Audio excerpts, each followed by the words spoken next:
हजुर सबैलाई जय मसीह। एनसीसीएन टिभीबाट म कालबहादुर विक। आजको विशेष गरेर एउटा क्रिस्चियन सिरियलमा दारी बुढो र गोप्य काजी र अभिनय गर्नुभएको देखिन्छ सामाजिक सञ्जालमा। र क्रिस्चियन गीतमा र अभिनय गरेको बापत विभिन्न एकल धर्मावलम्बीहरू जसले यो देशलाई विकास गर्नदेखि बाधक बनाएर बसेका छन्, एकल धर्मावलम्बीहरू हुन्। जो हो एकल धर्मावलम्बीहरूले यो देश नेपाललाई समृद्धि हुन दिएको छैन, यो देश नेपाललाई विकास हुन दिएको छैन, यो देश नेपाललाई, हाम्रो देश नेपाललाई आशिष बनाउन दिएको छैन। एकल धर्मावलम्बीहरू जो हिन्दू अर्थवाद भनेर भनिन्छन्, हिन्दू अर्थवादहरूले एकल धर्मावलम्बीहरूले नेपाल देशलाई विकास हुन नदिएको, नेपाल देशलाई समृद्धि हुन नदिएको। आज गोप्य काजी र दारीबाले अभिनय क्रिस्चियन समुदायको एउटा उनीहरूले आफ्नो पार भनौँ न आफूले अभिनय गरेको बाबतमा उनीहरूले एउटा अभिनय गरिदिएको देखिन्छ। र उनीहरूले पारिश्रमिक लिएर उनीहरूको उनीहरूले गरेको कति बाबत उनीहरूले पैसा लिएर चाहिँ क्रिस्चियन सिरियलमा एउटा अभिनय गरेको बाबतमा उनीहरू क्रिस्चियन पनि होइन, उनीहरूको कलाकार क्षेत्र हो। कलाकारको न जात हुन्छ न धर्म हुन्छ, कुनै पनि हुँदैन। उनीहरू कलाकार हो। एक नम्बरमा उनीहरू कलाकारहरूले खेलेको सिरियलमा क्रिस्चियन धर्मावलम्बीको प्रचार गर्यो भनेर आरोप लगाएर उनीहरूलाई एउटा विभिन्न सामाजिक सञ्जालमा गाली गरिरहेको देखिन्छ।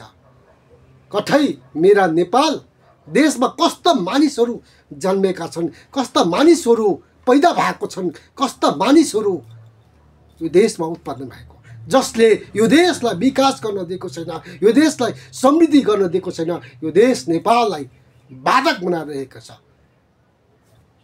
देखौँ यो देश नेपाललाई समृद्धि गर्न नदिनेहरू तिमीहरू एकल धर्मावलम्बीहरू हिन्दू अर्थवादहरूले आज यो देश नेपाललाई होइन समृद्धि गर्न दिएको छैन।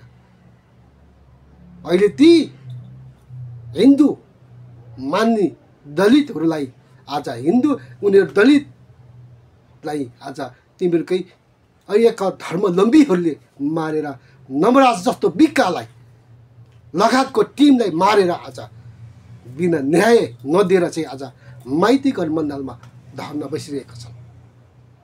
यही हो तिमीहरूको एक धर्म, यही हो तिमीहरूको धर्म संस्कृति, नमराज जस्तो विकालाई मार्ने।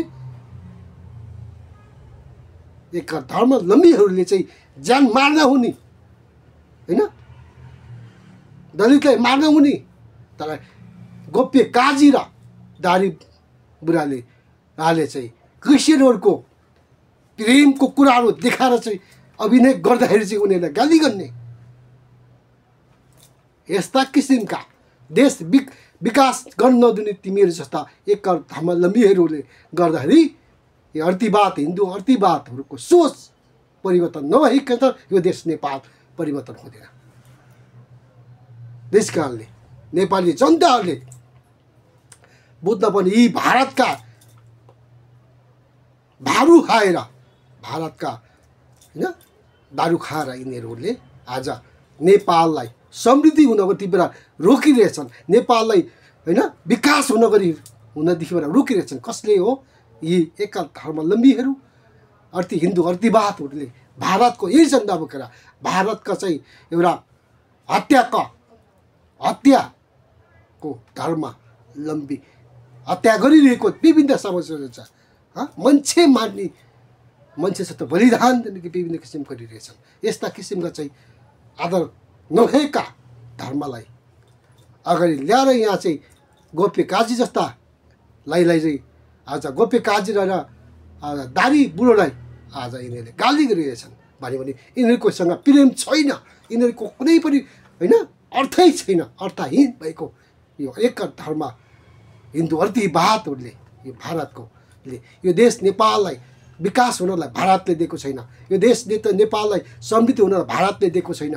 जहिले पनि विभिन्न नाममा यहाँ झगडा गरेको नि यी भारतका यी भटाहरू।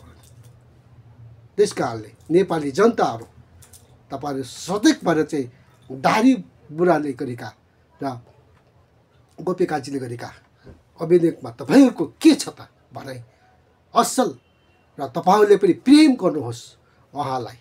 हामी पनि प्रेम गर्छौँ, गोपी काजी जस्ता होइन दारी बुढा जस्ता व्यक्तिहरूलाई हामी प्रेम गर्न चाहन्छौँ।